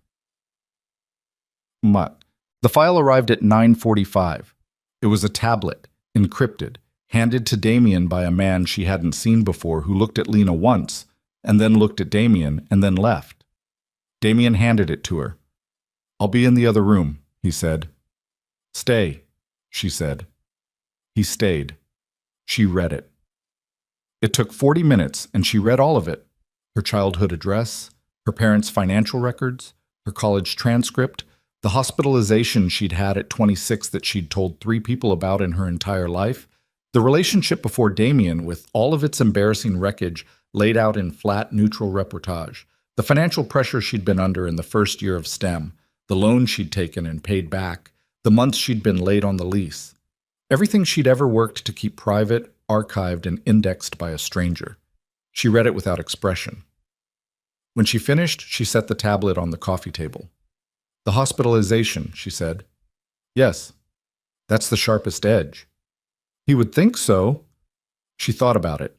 About shame, which was what Pollard was counting on. About the architecture of shame. How it only worked if you believed the thing was yours to carry. She'd carried it for 11 years. She'd never told Damien. She'd almost told him twice and hadn't. And now a man she'd never met had told him for her by compiling a document. "You read this already?" she said. "Yes." "When?" 3 weeks ago. "And?" He looked at her directly. "And nothing. It's your history. It doesn't change anything I know about you. You're not going to say something. I'm not going to say anything about it except that it belongs to you and he doesn't get to use it. She looked at him for a moment. All right, she said. She picked up her phone and called her sister. Diane answered on the second ring, her voice carrying the slightly elevated quality of someone who'd been awake and anxious. And Lena said, I'm okay. I just needed you to know I'm okay. She listened to Diane's breathing even out and said, There are people outside your building tonight. They're mine. Don't be afraid of them. She heard the question forming in Diane's voice and said, We'll talk, not tonight. I promise we'll talk. She hung up before Diane could find the words. She set the phone down. Okay, she said. What do you need from me? The plan came together in 2 hours around the kitchen table with Thorne and a small woman named Reyes, who handled Damien's technical operations and who spoke in the shorthand of someone who resented having to explain herself but would do it once if you were paying attention. The Dead Man's switch ran on a private server leased under a false entity in a data center in Elk Grove Village. Reyes had found it. She could kill the transmission architecture, could in fact do it remotely, but it would take 4 hours of active work during which Pollard's system would generate anomaly alerts and Pollard would know something was wrong. So we need him occupied, Damien said. For 4 hours, Reyes said. Where is he? River North. Private rental. Top floor of a building on Huron. He's been there 6 days. He has 4 men. Thorne looked at Damien. We go in now. He trips the switch manually before we reach him. Then we don't go in through the front, Damien said. Lena had been listening. She looked at the table and thought about architecture, about load-bearing walls. He wants a conversation, she said. Everyone looked at her. The calls today, she said. Both of them. He could have just watched. He didn't need to tell me about Pollard's name. He didn't need to tell me about Diane. She looked at Damien. He was engineering a confrontation. Not between you and Renner, between you and me. She paused. He still thinks the leverage is the relationship. He's been watching it develop for 24 hours and he thinks he can use it. So, Thorne said. So if I contact him and offer him what he wants, a face-to-face, an offer to negotiate, he stays occupied. He stays in that building. He doesn't run, and he doesn't trip the switch manually because he thinks he still has the play. The silence was specific. No, Damien said. You didn't let me finish. I don't need to. The answer is no. Damien, he has 4 armed men and a switch he can trip with a phone, and you want to walk into that building as a negotiating chip. I want to walk into that building as a person, she said, who is done being moved around this board and wants to be the one doing the moving. She held his gaze. You said the architecture requires you to be reactive. Then stop reacting. Change the variable he hasn't planned for. Thorne was very still. She's not wrong, he said. Damien looked at him. She's not wrong, Thorne said again, in the tone of a man reporting a fact he did not enjoy. Pollard's scenario doesn't include her as an active agent. It includes her as a resource. If she contacts him, offers a negotiation, requests a meeting, he reads it as you using her, as you trying something. He still thinks he controls the terms. And what happens when he realizes he doesn't, Damien said. Reyes will have the switch architecture down before he realizes anything. That's a 4-hour window with no margin. Yes. The kitchen was quiet. The city moved below the windows, 42 floors of ordinary night. Lena said, I'm going to do it. Damien looked at her. Not to be brave, she said. Not because I'm not afraid. I'm extremely afraid. But he's had his hands in my life for 2 years without my permission, and I want to be in the room when that ends. She paused. I'll have an earpiece. I'll have Thorne's people at every exit, and I will have... She stopped. What? Damien said. I'll have the file, the real one. Everything Pollard compiled. She looked at him. He thinks it's leverage because I haven't addressed it. Because I've been carrying it privately, so I stopped carrying it privately. She thought about shame, about the architecture of it. He shows me the file. I tell him I've already disclosed everything in it. To you. To whoever needs to know. He's holding a weapon that I've already dismantled. He won't believe you. He will if I can tell him specific things. Things only someone who'd read the file would know. She picked up the tablet. Things I just read. Reyes was looking at her with an expression of clinical respect that felt, coming from Reyes, like the highest available compliment. Damien was looking at her with something else. "You're sure?" he said. "I'm sure." He was quiet for a long moment. She watched him work through it, every variable, every failure point, every version of the next 4 hours in which something went wrong. She watched him arrive at the place where the math worked and the risk remained and the choice was still a choice rather than a certainty. "Then we move at midnight," he said. She contacted Pollard at 11:15 using a number Reyes had identified as a secondary contact. Not the number he'd called from, a different one. A message path that would tell him she was working with resources she shouldn't have access to if she were simply a frightened woman being managed. The message was 14 words. "I've read the file. I want to negotiate directly, tonight, without him." The reply came in 6 minutes. An address on Huron. A time. "Come alone." She showed it to Thorne, who showed it to Damien, who looked at it for a long time. "He wants to see if you'll actually come without me," Damien said. "Will you let me?" He looked at her. "Thorne will be 2 minutes out," he said. "There will be people at every point of exit from that building. Reyes starts on the switch architecture the moment you walk through the door." He paused. "And I will be—" He stopped. "Where?" she said. "Closer than he'll know," he said. She looked at him. "This is not me managing you," he said quietly. "This is me." He stopped. The control slipped briefly. "This is me needing you to come back out." She held that. "Okay," she said. At 11:45, she put in the earpiece, small enough that it sat invisible in the outer canal, keyed to Thorne's frequency. She put on her jacket. She looked in the mirror in the guest bathroom, the bathroom in the separate space on a different floor that she'd been given as her own and hadn't yet been in for more than 3 minutes because there had been no time. She looked like herself. Tired. Wired. Eyes a little too bright from the specific adrenaline chemistry of a decision you've made and can't unmake. She went back out. Damien was at the window looking at the city.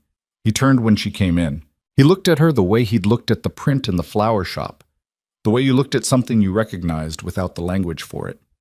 "If something goes wrong," he said, "it won't." "If it does, Damien," she walked past him toward the elevator. "I'll see you in 4 hours." He said nothing. In the elevator, she pressed the lobby button and felt the floor drop beneath her and thought about everything the last 24 hours had required her to hold. The fear, the anger, the file, her sister, the reconstructed 8 months, the wall and the door, and the specific cost of being known by someone who'd once known you completely and didn't anymore. The elevator opened on the lobby. She walked through it without stopping. Outside, the night was cold and clear. The earlier rain dried to a shine on the pavement. She could see Thorne's vehicle half a block north, dark and still. She turned south. Huron Street was 4 blocks. She walked it at a pace that said she was not afraid, even though her heartbeat was audible inside her own head, loud and too fast, the rhythm of someone whose body was telling the truth that her face was not. The building on Huron was narrow and residential, 12 stories, the lobby lit by a single low fixture. A man she'd never seen was at the lobby door when she arrived. Young, dark jacket, the particular flat expression of professional threat management. "Bone," he said. She handed it over. He took it, ran a wand across her that she recognized from airport security, modified, more sensitive. He checked the earpiece frequency. She felt her chest lock. And it passed. Reyes had said it would pass. It passed. He gestured at the elevator. 11, he said. She stepped in. The doors closed. 11 floors of elevator hum and her own breathing, and the earpiece silent but present. Then the doors opened on a corridor that smelled like new carpet, an old building, and the specific still quality of a space where people had been waiting. A door at the end of the corridor was open. She walked toward it. The room beyond was large by apartment standards, the furniture pushed back, a table with a single lamp, a window that looked north toward the river, and the bridge district and the darkness beyond. A man was standing at the window with his back to her. Not young, not the frame she'd imagined from the voice, medium height, slightly built, the posture of someone who sat at desks and made decisions rather than executing them. He turned when she entered. Gray-haired, ordinary face, glasses. He looked like a consultant. He looked like someone you'd see in a hotel business center at 7 a.m. and immediately forget. "Miss Hartwell," he said. "Thank you for coming." "Mr. Pollard." He looked at her with the careful assessment of a man who had read her file many times and was now correlating the document against the person. "You came alone," he said. "I came the way you asked." "Damien Valenti let you walk out of his building alone." "He didn't let me do anything. I decided." She walked to the table and sat in the chair closest to the window without being invited. "I read the file." Something shifted in his face. "Did you?" "All of it." She put her hands flat on the table. "Which means you have nothing." He looked at her. "Every piece of sensitive material in that file," she said, "has been disclosed, to him, to the people who needed to know. You've been holding a weapon for 2 years, and I've been the ammunition, and I'm telling you tonight that I've already detonated." She held his gaze. "So what are you actually selling?" He sat down across from her. He was smiling. Not a large smile. The small, specific smile of a man who had been surprised and was deciding how to respond to the surprise. "You're very good at this," he said. "I'm not doing anything. I'm telling you the truth." "You're telling me a version of the truth you've prepared very carefully in the last 3 hours." He tilted his head. "The hospitalization, 11 years ago. Did you tell him about that?" "Yes." "And the specifics, the circumstances?" "Yes." "And he stayed." She said nothing. "The leverage," Pollard said, "was never really the file." He folded his hands on the table. "The leverage is the question of whether you trust him, whether he trusts you, whether the relationship can survive." "Stop," she said. He stopped. "You've been inside my life for 2 years," she said. "You know my lease payment history and my medical records and my sister's phone number, but you don't actually know anything about me." She looked at him across the single lamp. "Because none of those things are the thing. You built a file on everything around me and you thought that was the same as understanding me. It's not." He looked at her for a long moment. Then he said, "The switch resets in 43 minutes. She felt the number land. 43 minutes. Reyes needed 4 hours. She'd been in the room for 6 minutes and Pollard was already holding the timeline. "Then we have 43 minutes to find an arrangement," she said.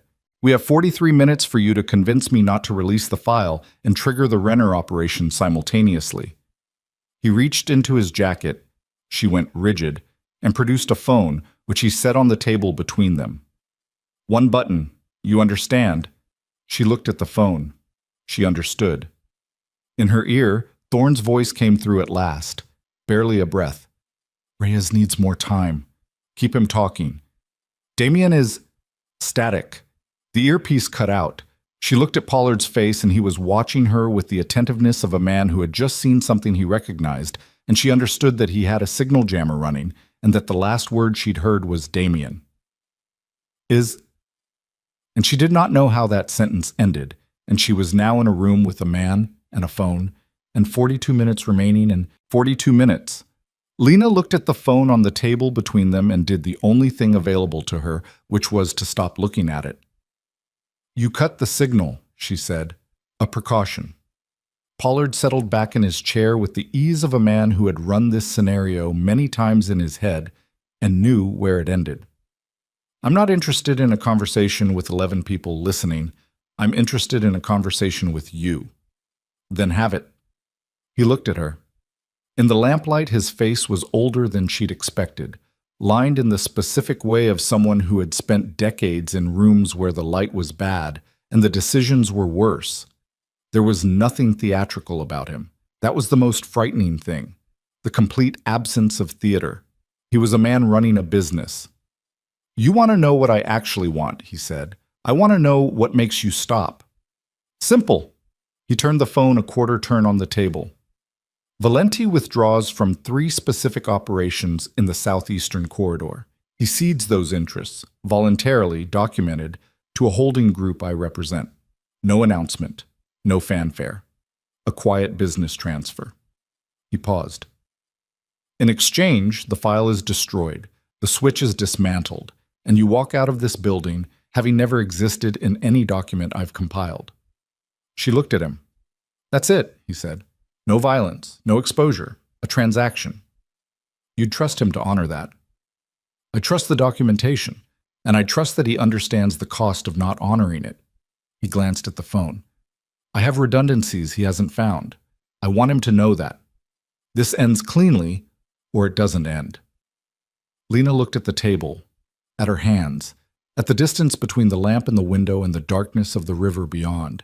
She was buying time, and he knew she was buying time, and they were both sitting inside that shared knowledge without naming it, which meant the clock was the loudest thing in the room. 39 minutes. Tell me something, she said. If I can. My sister, Diane. She held his gaze. Did you tell her what you were going to do with her information? Something moved in Pollard's face. Small, controlled, but there. No, he said. Did she ask? A pause. She asked what I intended. I told her I intended to apply pressure, institutional pressure, that her sister would be insulated. He paused. She believed what she needed to believe. Because you let her. Because people always believe the version that makes their choice defensible. He looked at her with something that was not unkind, which made it worse. She loves you. She was afraid for you. Those are real things. I used them, which is a thing I do. He turned the phone again. You could be angry at her, or you could understand that she gave a frightened decision to a professional who knew what to do with frightened decisions. I can do both, Lena said. Yes, he said. I suppose you can. 36 minutes. She thought about the earpiece, dead in her ear. She thought about Thorne's last words. Damien is, and the sentence that hadn't finished. She thought about what it meant that the jammer was running, that Pollard had activated a precaution, that he was sitting across from her with the phone and the countdown and the particular settled patience of a man who believed he had already won. She thought about what Damien had said. The mistake they made is the same one Carver made. They stopped watching closely enough. She thought about the building, 12 stories, the man in the lobby with the wand, the 4 confirmed members of Pollard's team, a jammer that killed the earpiece signal in this room. She thought about what a jammer did and didn't do. Your man in the lobby, she said. When he took my phone. Pollard watched her. He ran a frequency wand, she said. Military grade. It would have caught a standard transmission device. Yes. But it reads active signals, things broadcasting. She held his gaze. Not passive ones. Something changed in Pollard's face. Not fear, reassessment. The file, she said. The tablet I read tonight. It was handed to me by one of Damien's people. It was in my hands for 40 minutes. She kept her voice level. Reyes is very good at what she does. The silence in the room had a different quality now. You're telling me, Pollard said carefully, that there's a passive device somewhere on your person that Reyes has been using to map the jammer's broadcast architecture. I'm telling you, Lena said, that Reyes needed 4 hours to kill the switch architecture through a remote approach. I'm telling you I've been in this room for 9 minutes. She paused. I'm telling you to think about what the alternative approach requires. She watched him do the math. A passive locator, undetectable by active frequency scan, transmitting the jammer's signal parameters back to a technical team who could then triangulate the broadcast source and target it directly rather than attacking the switch architecture through the server chain. Faster, dirtier, requiring a physical presence inside the jammer's range to work, requiring her to be in this room. You walked in here as a tool, he said. I walked in here as a person, she said, who agreed to also be useful. Pollard looked at the phone, looked at her. If your team kills the jammer, he said, I press this before they can reach me. If you press it, she said, you lose the only thing you have. The file releases, yes, but you've shown your hand. Damien knows every piece of sensitive material in that file because I read it to him tonight. It lands on nobody who doesn't already know it. She leaned forward. And the southeastern corridor interests you want. You lose them. Because a man who has nothing left to protect doesn't negotiate. He burns everything down and rebuilds from zero. She held his eyes. You've been running an operation on the assumption that Damien Valenti has something to lose. You're right, he does, which means he'll deal, but only if there's something left to deal over. Pollard was very still. Outside the window, the river moved in the dark, lights on the bridges smearing in the cold air. You're very good at this, he said again. You said that already. I mean it more now. I don't need you to mean it, she said. I need you to put the phone down. He looked at her for a long time, looked at the phone, looked back. Then the window on the north wall came apart. Not in the way of movies, not in a single dramatic implosion. One panel cracked, spiderwebbed, then the second hit took it out completely. And the cold air came through like a physical force, and there were men in the room before the glass finished falling, moving with the economical violence of people who had done this before and had a clock running in their heads. Pollard's hand went to the phone. Lena's hand was already on his wrist. She didn't know she was going to do it. Her hand moved before her mind did, the same way she'd made coffee for two people without thinking about it, the same way she'd picked up the wire cutters and held them all through that conversation in the shop. The body knowing before the brain. She held his wrist against the table with both hands, and the phone was under her palm, and she pressed down with everything she had, which was not much, which was enough, which was everything she could do. Pollard was stronger than he looked. His other hand came up and she turned away from it, and the impact caught her across the shoulder, and the chair went sideways, and she went with it, taking the phone with her when she fell. She hit the floor, held the phone against her chest. Then Thorne was there, and Pollard was no longer a problem in any immediate sense, and the room was full of controlled, efficient movement, and the cold wind from the blown window, and somewhere below on the street, she could hear the specific sound of a situation resolving into its aftermath. She lay on the floor and looked at the ceiling and breathed. A face appeared above her. Not Thorne, not Reyes. Damien looked at her from above with an expression she'd never seen from him before.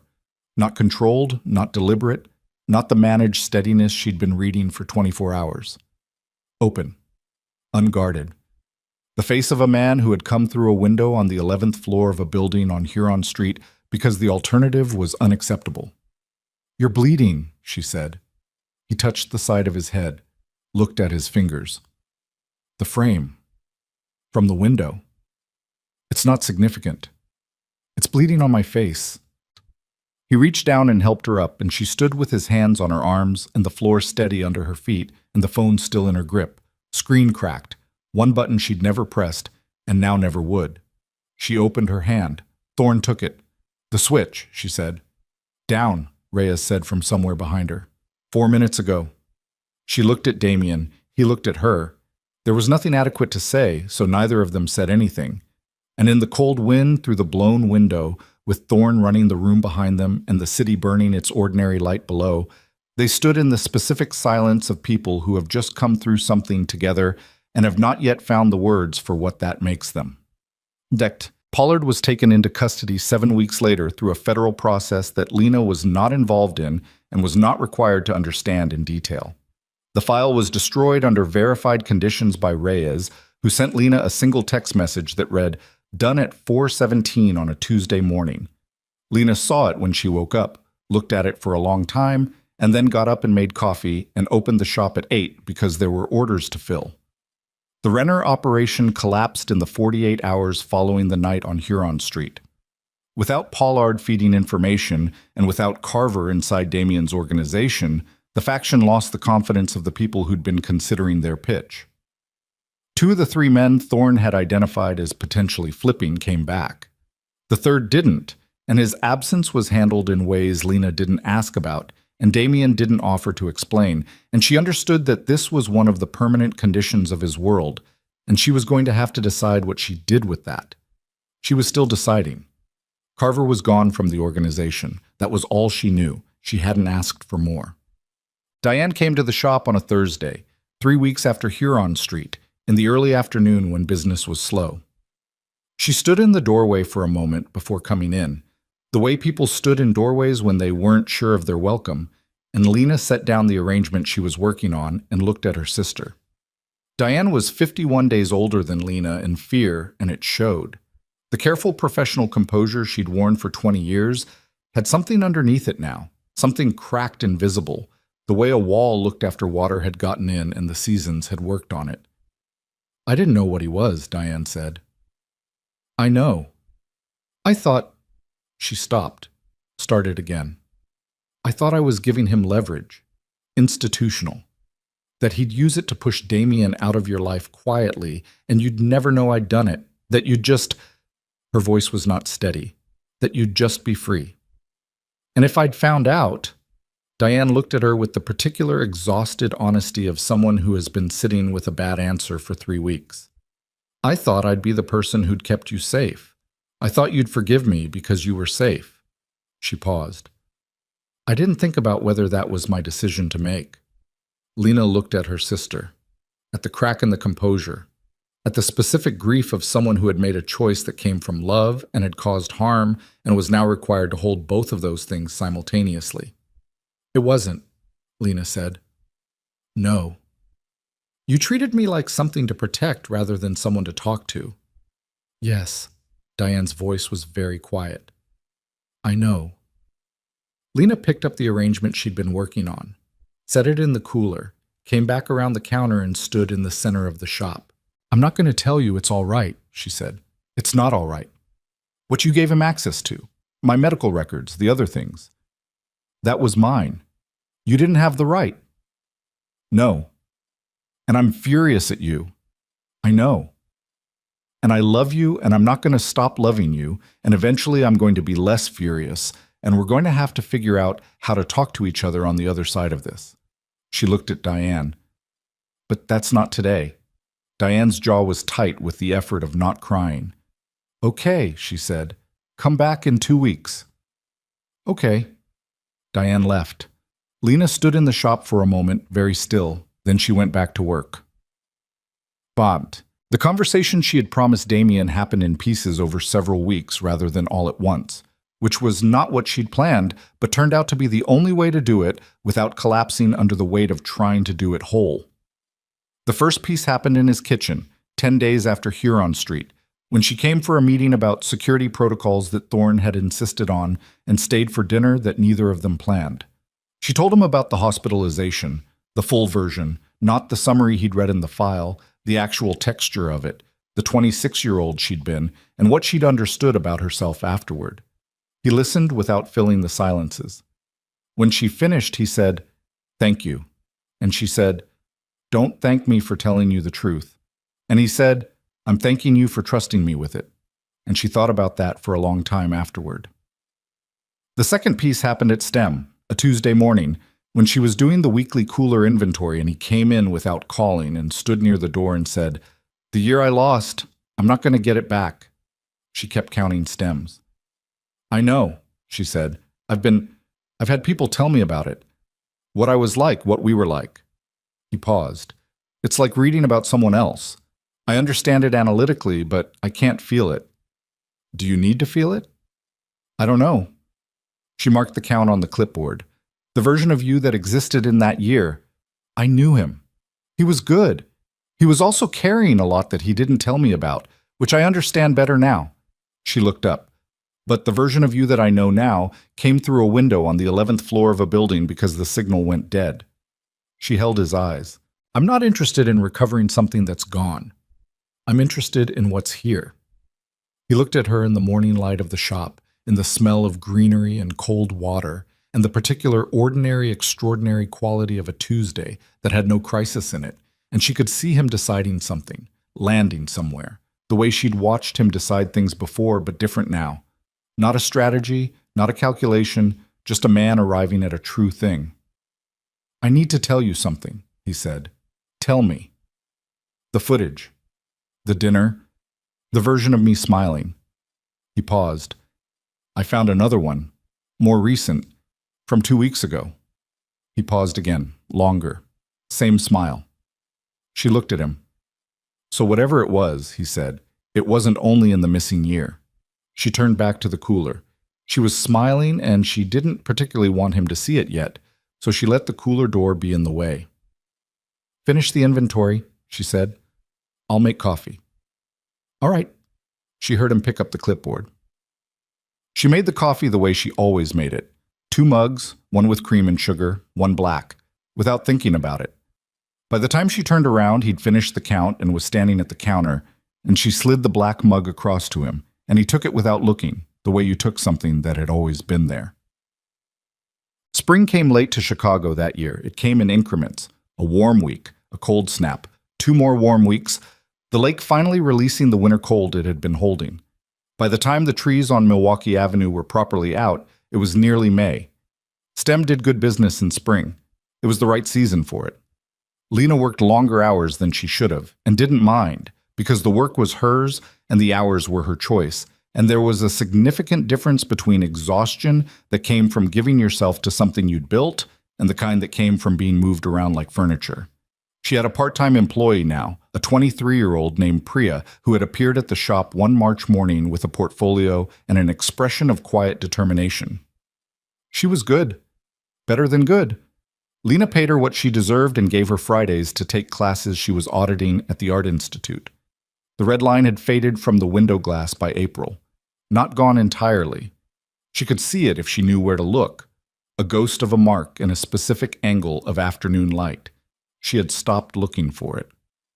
She and Damien had dinner on a Wednesday in late April at a restaurant in the West Loop. Not one of the places that had Valenti history, not somewhere with meaning she'd have to navigate. Just a place with good pasta and a bartender who knew what he was doing. They were 2 people at a table. That was all. Halfway through the meal, he said, "I've been thinking about the Southeastern Corridor." She looked at him. "Pollard's demand," he said. "The 3 operations. You're withdrawing from them." It wasn't a question. She'd been watching him work toward this for weeks. The particular slow deliberation of a man who was not changing direction under pressure, but arriving on his own terms at a direction that made sense. "They were my father's," he said, "not mine. I kept them out of, I don't know, inheritance, inertia." He turned his wine glass. "They cost more than they return. Not financially." He paused. "The kind of cost you can't put in a ledger." She nodded once. "Thorne thinks I'm rationalizing." "What do you think?" "I think Thorne is good at his job, and not always right." He looked at her. "I think the organization I want to run looks different from the one I inherited, and I've been slow about building that difference because change has a cost, and I was used to paying other kinds of cost." She looked at him across the table, at the familiar architecture of his face that she'd been reading for months now. The scar at the temple, the particular quality of stillness that had stopped feeling like distance and started feeling like bedrock. The smile she'd been seeing more of. "Okay," she said. "Okay. Don't tell me when it's done. I don't need the operational details." "I know. But," she picked up her wine. "I'm glad." He said nothing, but the smile did the thing it did. The night of the proposal was not planned the way proposals were supposed to be planned, which Lena later thought was exactly right. It was a Sunday in late May, warm enough to be outside after dark. They'd ended up on the roof of his building. Not for any particular reason. She'd just said she wanted air and he'd shown her the access, and they'd been standing at the edge with the city below them and the lake somewhere in the dark distance, and the conversation had gone quiet. The way conversations went quiet when there was nothing left to say that was more important than the standing there. He said her name. She looked at him. He didn't have a ring.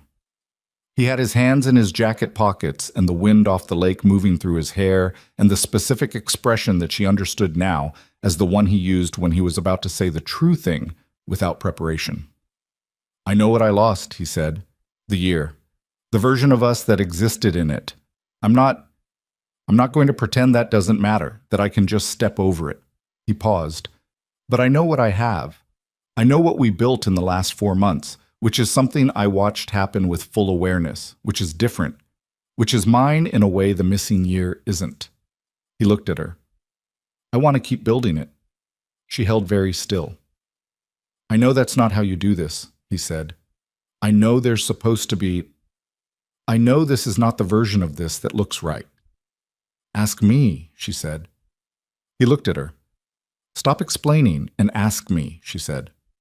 Will you marry me? He said.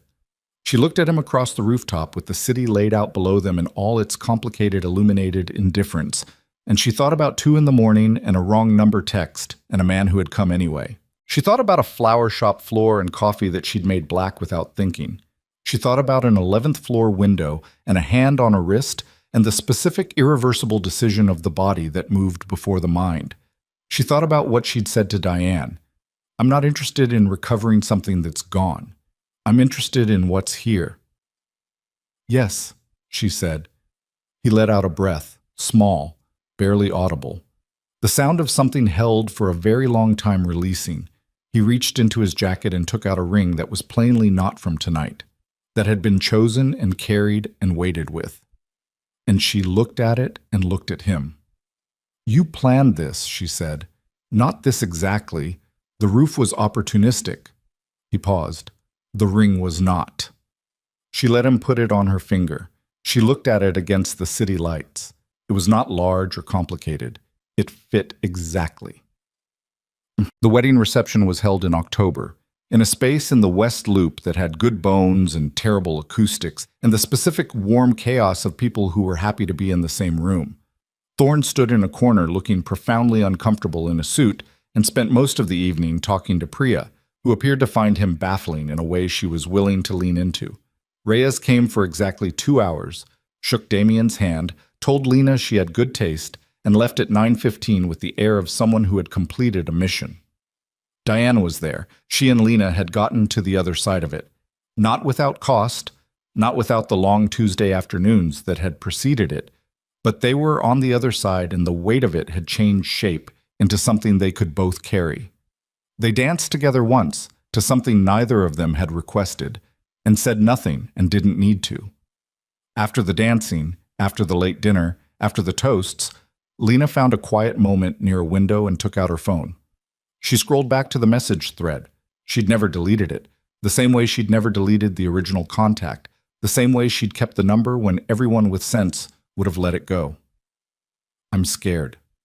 2 a.m. She looked at it for a long time, then she handed the phone to Damien without explanation. He looked at the thread, at the timestamp, at the 2 words she'd sent into the dark on the worst night of a difficult year. He was quiet for a moment. Then he scrolled down to the reply, "Lock the doors, I'm coming," and looked at it with the specific expression of a man reading something that was both foreign and completely familiar, like a signature he recognized as his own, but written in a hand he'd never seen. He handed the phone back to her. "I didn't know you," he said. "No, but I came anyway." "Yes." He looked at her. "I would do it again." She believed him, not because she needed to believe him, not because the night required it, but because she'd been watching him closely for almost a year now, and she knew the shape of him well enough to know when he was telling the truth without decoration. She put the phone away. Around them, the reception moved through its ordinary, beautiful rhythms. The noise, the light, the particular generosity of a room full of people who had decided to be happy in the same direction.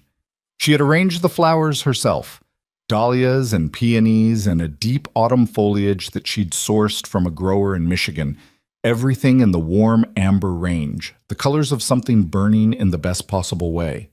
The city was out there in the October dark, running its continuous indifferent program. The lake somewhere beyond it. The winter coming, which was what winter did. She stood with her hand in his and the ring new on her finger, and the whole exhausted, complicated true thing of the last year held quietly between them, and she thought about how the worst night she'd ever had started with a wrong number and ended with a door, and how she'd spent months being afraid to walk through it, and had walked through it anyway, and how the other side of it was this. Not perfect, not simple, not finished. There would be more hard things, she knew this, the organization and its costs, and the long work of building a life that was genuinely hers inside a world that had its own requirements. She knew that. But she was standing in it with her eyes open and her hands on the facts, and a man beside her who had come through a window on the 11th floor of a building because the signal went dead, and the alternative was unacceptable. That was enough to stand on. The city lights held steady in the dark below. She didn't let go of his hand.